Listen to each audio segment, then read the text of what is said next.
Welcome to polytechnic classes. मैं हूं गुफराना। Friends, आज ये एनर्जी कंजर्वेशन की 7th क्लास है।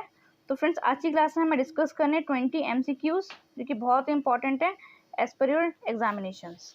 ठीक है, तो फ्रेंड्स इसकी जो प्रीवियस जो 6 क्लासेस हैं वो हमारे चैनल पर हैं, तो आप उसको प्ले लिस्ट में जाकर के देख सकते हैं। ठीक है, चलिए फ्रेंड्स स्टार्ट करते हैं आज की क्लास। तो आज फर्स्ट क्वेश्चन है कि ईंधन या रासायनिक प्रतिक्रिया के दहन से उत्पन्न होने वाली ऊष्मा को क्या कहते हैं। ठीक है, तो फ्रेंड्स देखिए, कोई भी हमारी कोई भी ईंधन है, ठीक है, कोई फ्यूल है, उसको हमने क्या किया है, बर्न किया है। तो बर्न करने पर क्या हो रहा है उसको, ठीक है, तो उसमें जो हीट निकलती है, ठीक है, जो बर्न किया है हमने, जो हीट निकल रही है उसको क्या बोलते हैं। तो हीट जो जनरेट हो रही है, तो ऑप्शन ए है वेस्ट हीट, या फिर option B good heat, option C both A और बी, या फिर नन ऑफ दिस। तो फ्रेंड्स, जो हीट जनरेट हो रही है किसी भी चीज़ को बर्न करने के बाद, उसकी रासायनिक क्रिया अगर हम कर रहे हैं उसके बाद, तो उसको बोलते हैं वेस्ट हीट। ठीक है, वो हीट की हो जाती है, वो हीट वेस्ट हो जाती है। चलिए फ्रेंड्स देखते हैं नेक्स्ट क्वेश्चन। क्वेश्चन नंबर 2 है को जनरेशन में सिस्टम की दक्षता को डैश तक की जा सकती है। तो फ्रेंड्स सबसे पहले बात तो ये थी को जनरेशन होता क्या है। ठीक है, अगर हम बात करें को जनरेशन की, तो व्हाट इज को जनरेशन। तो फ्रेंड्स बेसिकली जो है को जनरेशन का मतलब होता है कि स्टीम तथा इलेक्ट्रिसिटी दोनों को एक साथ उत्पन्न करना। ठीक है, कोई भी ऐसा सिस्टम अगर लगा दे हम जो क्या करे, आपको हीट भी प्रोड्यूस कर दे, मतलब स्टीम भी प्रोड्यूस कर दे, और साथ में वो इलेक्ट्रिसिटी भी प्रोड्यूस कर दे, तो उसको फ्रेंड्स बोलते हैं को जनरेशन सिस्टम। तो अभी मैं आपको इसको एक डायग्राम की हेल्प से समझाती हूँ। फ्रेंड्स हमें क्या करना है, आप अगर नॉर्मली आप अगर देखोगे पावर प्लांट क्या करता है, पावर प्लांट जो है वो इलेक्ट्रिसिटी जनरेट करता है। ठीक है, और अगर हम बात करें बॉयलर की, तो बॉयलर क्या करता है, बॉयलर हीट देता है। तो देखिए मैं आपको बताती हूँ कि नॉर्मल कोई अगर हम ले लें, ठीक है, कोई पावर प्लांट है,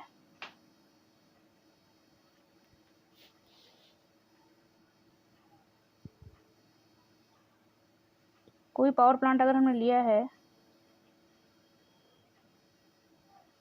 ठीक है, तो उसको अगर हम 100 फ्यूल दे रहे हैं, 100 हमने उसको क्या दिया है, फ्यूल दिया है।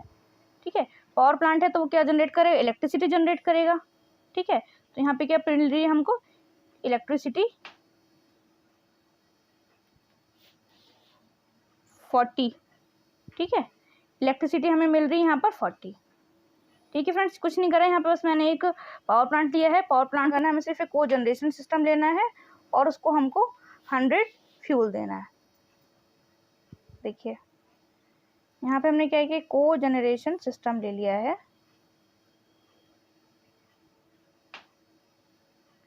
इसको भी सेम करना है हमको, 100 फ्यूल दे दिया, ये दो चीजें देगा क्या, एक तो देगा इलेक्ट्रिसिटी 32 और एक इसमें दे दे हीट। ठीक है, तो फ्रेंड्स ऐसा सिस्टम जो क्या अगर एक साथ हमको इलेक्ट्रिसिटी भी दे दे और हमको हीट भी दे दे, वो कहलाता है को जनरेशन सिस्टम। ठीक है, अब देखिए फ्रेंड्स हम क्वेश्चन की तरफ चलते हैं। क्वेश्चन है को जनरेशन में सिस्टम की दक्षता होती है। तो फ्रेंड देखिए दक्षता कितनी होगी, आपने 100 अगर दे रहे हैं तो आप अगर ऐड करोगे दोनों को 32 54, ठीक है, लगभग 86 हो गया ये, है ना। तो हमें क्या लगता है, अधिक से अधिक मैक्सिमम हमें यहाँ पे क्या मिलता है, आउटपुट मिल जाता है। हमारी जो हीट है वो वेस्ट नहीं, हमारी जो फ्यूल है वो वेस्ट नहीं होता है और हमें मैक्सिमम आउटपुट मिल जाता है। तो देखिए ऑप्शन ए है 70%, ऑप्शन बी है 80%, ऑप्शन सी 90%, या फिर 60%। तो फ्रेंड्स का जो करेक्ट आंसर है वो है 90%। ठीक है, तो मैक्सिमम जिसकी एफिशिएंसी होती है को जनरेशन सिस्टम की, तो वो होती है फ्रेंड्स 90%। ठीक है, चलिए फ्रेंड्स देखते हैं नेक्स्ट क्वेश्चन। नेक्स्ट क्वेश्चन है को जनरेशन की समकालिक जनरेशन है। तो ऑप्शन ए है ऊष्मा और शक्ति, ऑप्शन बी है भाप और द्रव्य तक, या फिर ऑप्शन यांत्रिक ऊर्जा और पावर, या फिर उपरोक्त सभी। तो फ्रेंड्स का जो करेक्ट आंसर है वो है ऑप्शन ए। ठीक है, इसमें क्या होता है, ऊष्मा और पावर की बात करते हैं हम। को जनरेशन, समकालिक जनरेशन जो है को जनरेशन की, वो ऊष्मा और शक्ति है। चलिए फ्रेंड्स देखते हैं नेक्स्ट क्वेश्चन। नेक्स्ट क्वेश्चन है को जनरेशन टरबाइन में संदर्भ थर्मोडायनामिक्स प्रक्रिया होती है। तो हमें बताना है कि इसमें कि संदर्भ थर्मोडायनामिक्स प्रक्रिया कौन सी होती है। तो ऑप्शन ए है कॉन्ट्रैक्शन मतलब संकुचन,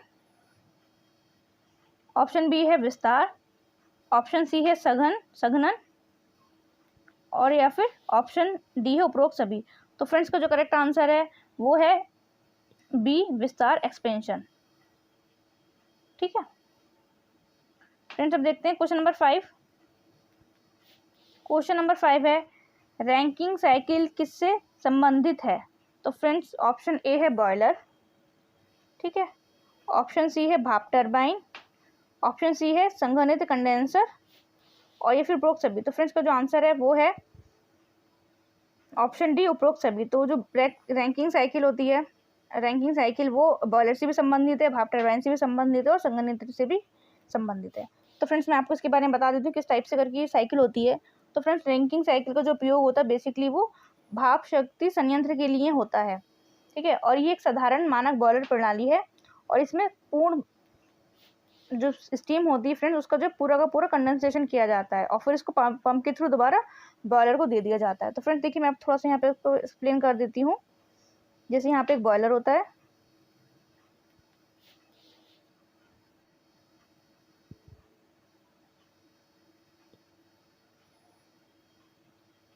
ठीक है, यहाँ पर एक बॉयलर होता है, उसके बाद के एक टरबाइन लगी होती है, टरबाइन से पावर प्लांट पावर जनरेशन होती है, ठीक है, यहाँ पे आपको इलेक्ट्रिसिटी मिल जाएगी। फ्रेंड्स यहाँ पे जो टरबाइन है मैं टी से रिप्रेजेंट कर दिया गया है और यहाँ पे नीचे की साइड एक होता है कंडेंसर लगा हुआ, ठीक है, ये कंडेंसर होता है यहाँ पर, और फिर इसके बाद एक पंप के थ्रू इसको वापस दे दिया जाता है।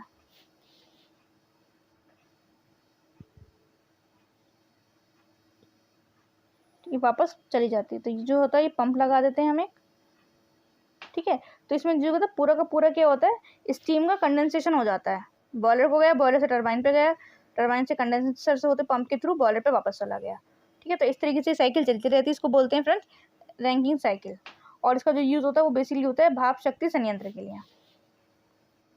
चलिए फ्रेंड्स देखते हैं नेक्स्ट क्वेश्चन। नेक्स्ट क्वेश्चन है निम्नलिखित थर्मोडायनामिक्स चक्र में से कौन सा चक्र को जनरेशन से संबंधित नहीं है? ठीक है, सबसे पहला फ्रेंड ब्रेटन चक्र, ऑप्शन बी है रैंकिंग चक्र, रैंकिंग साइकिल बता दी तो ये तो आपको पता ही है, ये तो नहीं है, ठीक है। ऑप्शन सी है ऑटो साइकिल और ऑप्शन डी है बेल कॉलमैन चक्र। तो फ्रेंड्स इसका जो करेक्ट आंसर है बताइए, अगर आपको पता है तो आप हमारे कमेंट सेक्शन में कमेंट भी कर सकते हैं। तो फ्रेंड्स देखिए जो ब्रेटन साइकिल होती है उसको यूज़ किए थे हम गैस टरबाइन के अंदर, ठीक है, जो यूज़ होती है गैस टरबाइन के अंदर, और ये रैंकिंग साइकिल जो यूज़ होती है वो होती है भाप शक्ति संयंत्र के लिए। तो फ्रेंड्स इसका जो करेक्ट आंसर है कि जो आपका को जनरेशन से संबंधित नहीं है तो वो है फ्रेंड डी, बेल कॉलमैन चक्र। बेल कॉलमैन चक्र जो है वो को जनरेशन से संबंधित नहीं है। चलिए फ्रेंड्स देखते हैं क्वेश्चन नंबर 7। क्वेश्चन नंबर 7 है गैस टरबाइन और अपशिष्ट ऊष्मा बॉयलर से मिलकर एक संयुक्त चक्र बिजली संयंत्र में निकास गैस का तापमान है। तो फ्रेंड्स इसमें आपको जो है निकास गैस का तापमान बताना है। तो ऑप्शन ए है लगभग 150, ठीक है, ऑप्शन बी है 300 डिग्री सेल्सियस, ऑप्शन सी है 500 डिग्री सेल्सियस, ऑप्शन डी है 400 डिग्री सेल्सियस। तो फ्रेंड्स इसका जो करेक्ट आंसर है वो है ऑप्शन ए, लगभग 150 डिग्री सेल्सियस। तो फ्रेंड्स याद रखिएगा कि गैस टरबाइन और अपशिष्ट ऊष्मा बॉयलर से मिलकर एक संयुक्त चक्र बिजली संयंत्र में निकास गैस का तापमान जो है वो होता है 150 डिग्री सेल्सियस। चलिए फ्रेंड्स देखते हैं नेक्स्ट क्वेश्चन। नेक्स्ट क्वेश्चन है उद्योग में अपशिष्ट ऊष्मा रिकवरी का प्रमुख लाभ है। तो अगर आप उद्योग में कोई भी आपकी वेस्ट एनर्जी को क्या कर लो, उसको रिकवरी कर लें तो उसका क्या लाभ है? ऑप्शन ए प्रदूषण में कमी, या तो प्रदूषण में कमी आ जाएगी या फिर दक्षता में वृद्धि। तो फ्रेंड देखिए दोनों ही काम हो जाएंगे। अगर आप कोई भी आपकी हीट जो है वो वेस्ट हीट को आप अगर यूटिलाइज कर रहे हो, ठीक है, तो उसके लिए क्या होगा, आपको जो इन्वायरमेंट है वो भी अच्छा हो जाएगा, प्रदूषण में कमी हो जाएगी और उसकी एफिशिएंसी भी इंक्रीज हो जाएगी। तो फ्रेंड्स का जो आंसर है वो है सी, दोनों। देखिए friends question number 9, heat recovery उपकरण सबसे प्रभावी होगा जब फ्लू गैस का तापमान होता है। तो हमें बताना है कि जो हीट रिकवरी उपकरण है कब से ज़्यादा मोस्ट इफेक्टिव होगा, उस टाइम पे गैस फ्लू का तापमान क्या होना चाहिए। तो फ्रेंड्स ऑप्शन ए है 250 डिग्री सेल्सियस, या फिर option B 200 degree Celsius, option C 400 degree Celsius, या फिर 250 डिग्री सेल्सियस। तो फ्रेंड्स इसका जो करेक्ट आंसर है वो है ऑप्शन सी 400 डिग्री सेल्सियस। ठीक है, याद रखिएगा। Friends question number 10, gas turbine से निकलने वाली अपशिष्ट गैस का तापमान होता है, जो भी गैस टरबाइन है उससे जो भी आपकी वेस्ट हीट निकल रही है उसका टेम्परेचर कितना होता है। ऑप्शन ए है 370 से 540 डिग्री सेल्सियस, या फिर 450 से 700 degree Celsius, option C 700 to 800 degree Celsius, या फिर option D 250 to 440 degree Celsius. तो फ्रेंड्स इसका जो करेक्ट आंसर है वो है ऑप्शन ए 370 से लेकर के 550 डिग्री सेल्सियस। चलिए फ्रेंड्स देखते हैं क्वेश्चन नंबर 11। क्वेश्चन नंबर 11 है, प्रतिवर्तन का उपयोग मुख्य रूप से अपशिष्ट ऊष्मा की प्रणाली के रूप में किया जाता है। तो रिकर्शन जो है यहाँ पे उसके लिए बताना है हमको। तो ऑप्शन ए है बॉयलर, ऑप्शन बी है ब्लेड रीहीटिंग फर्नेस, या फिर सी कंप्रेसर। उपरोक्त में से कौन। तो इसका जो करेक्ट आंसर है वो है ऑप्शन बी। ठीक है, ब्लेड रीहीटिंग फर्नेस। देखिए friends question number 12। Question number 12 है, प्रतिवर्तन वह अधिक कुशल होगा जो गर्म और ठंडे तरल पदार्थ का प्रवाह पथ है। ठीक है, तो इसमें बताना है ऑप्शन ए है सेक करंट मोड, ऑप्शन बी है counter current mode, option C current mode, या फिर उपरोक्त में से कोई नहीं। तो फिर इसका जो आंसर है वो है option B counter current mode. ठीक है फ्रेंड, देखिए अब बात करते हैं क्वेश्चन नंबर 13 की। क्वेश्चन नंबर 13 है, को जनरेशन प्रणाली में कितने प्रकार हैं। तो हमें बताना है कि को जनरेशन जो प्रणाली है उसमें कितने टाइप्स होते हैं। ऑप्शन ए है टॉपिंग चक्र होता है, ऑप्शन बी या फिर एक निचला चक्र मतलब बॉटम साइकिल, या फिर बोथ एंड बी, उपरोक्त में से कोई नहीं। तो फ्रेंड्स का जो करेक्ट आंसर है वो है ऑप्शन सी। इसमें जो होती है दोनों ही टाइप यूज होती है, होता है टॉपिंग साइकिल और बॉटम साइकिल। देखिए friend question number 14। Question number 14 का तो आंसर पता ही है आपको, अभी मैं ऊपर इतना से एक्सप्लेन कर चुकी हूँ। को जनरेशन का मतलब क्या है, थर्मल ऊर्जा बिजली। तो फ्रेंड्स इसका जो है कि दोनों जनरेट करता है। ठीक, को generation system can generate both, आपका वो स्टीम भी जनरेट कर सकता है और हीट के साथ साथ इलेक्ट्रिसिटी भी। तो फ्रेंड्स का जो आंसर है वो है सी, बोथ ए और बी। चलिए फ्रेंड्स देखते हैं क्वेश्चन नंबर 15। क्वेश्चन नंबर 15 है, ऊर्जा बचत के लाभ। ठीक है, अगर आप एनर्जी कंजर्वेशन करते हो, एनर्जी सेव करते हो तो उसके क्या लाभ हैं बताइए। ऑप्शन ए उपयोग बिल का महत्वपूर्ण रूप से कम होना। ठीक है, ऑप्शन बी जीवन की गुणवत्ता में वृद्धि, अपनी संपत्ति का मूल्य बढ़ाएं, ये उपरोक्त सभी। तो फ्रेंड्स देखिए अगर आप पहले ऑप्शन की बात करोगे तो ये बोल रहा है कि उपयोगिता बिल में महत्वपूर्ण रूप से कम होना। देखिए अगर आप कहीं किसी रूम में हैं और ठीक है आप वहाँ से जा रहे हैं तो फैन और लाइट उसकी बंद कर सकते हैं, तो उसमें क्या होगा, बिल जो है वो कम हो जाएगा। ठीक है, आप अगर किसी रूम में एसी चल रहा है और आप अभी वहाँ से जा रहे हो तो आप एसी बंद कर सकते हो, तो उससे क्या होगा, आपका बिल जो है वो कम हो जाएगा। तो ये तो ठीक है, लाभ हो रहा है हमें। ऑप्शन बी जीवन की गुणवत्ता में वृद्धि, ये मतलब है कि जैसे आप अगर खुली हवा में जाएं, ठीक है, सनलाइट का यूज़ करें तो सनलाइट से क्या विटामिन डी भी मिलता है हमें। ठीक है, तो लाइफ जो होगी वो हेल्दी हो जाएगी। तो उसके लिए हम क्या कर सकते हैं, जीवन की गुणवत्ता में भी वृद्धि हो रही है हमारी। ऑप्शन सी है अपनी संपत्ति का मूल्य बढ़ाएं। तो भैया जहाँ पर ऐसा घर हो जहाँ पे अच्छा सा आपका एयर सर्कुलेशन हो, ठीक है, नॉर्मली वहाँ पे सनलाइट हो, अच्छा वेदर हो, मतलब वेदर का मतलब वेदर कंडीशन अच्छी हो, तो वहाँ पे क्या होगा, वो प्रॉपर्टी का रेट भी बढ़ जाएगा। ठीक है ना, जो प्रॉपर्टी होगी वो अगर आप कोई बहुत गली वली में कोई प्रॉपर्टी है और एक प्रॉपर्टी है जहाँ खुले एरिया में है, ठीक है ना, वहाँ पे अच्छा सा आपको सनलाइट आ रही है, एयर वगैरह का अच्छे से है वहाँ पर वेंटिलेशन के लिए भी, तो वो उसका जो प्रॉपर्टी का प्राइस है वो बढ़ जाएगा। तो इसके लिए सारे जो इसका जो ऑप्शन हो गया वो हो गया ऑप्शन डी, उपरोक्त सभी। ठीक है, अब देखिए क्वेश्चन नंबर 16। क्वेश्चन नंबर 16 में है सामान्य ऊर्जा बचत युक्तियाँ कौन सी हैं। तो मतलब जनरल एनर्जी सेविंग टिप्स कौन कौन से हो सकते हैं। ज़्यादा से ज़्यादा बिजली उपकरणों का इस्तेमाल करें, क्या ये टिप्स होगा, नहीं। ठीक है, तो ये तो फ्रेंड्स गलत हो गया यहाँ पर। देखिए क्वेश्चन नंबर बी, किसी भी नवीकरणीय ऊर्जा का इस्तेमाल ना करें। फ्रेंड्स नवीकरणीय का मतलब होता है जो हमें बार बार अर्थ में मिल जाती है, रिन्यूएबल एनर्जी, जैसे सनलाइट है। ठीक है, सनलाइट क्या करती है, आपका सोलर एनर्जी जो है वो आपको इलेक्ट्रिसिटी जनरेट कर सकती है। ठीक है, टाइडल एनर्जी, तो काफ़ी सारी एनर्जी जो होती हैं जो कि रिन्यू हो जाती हैं, बार बार उनको बनाया जा सकता है।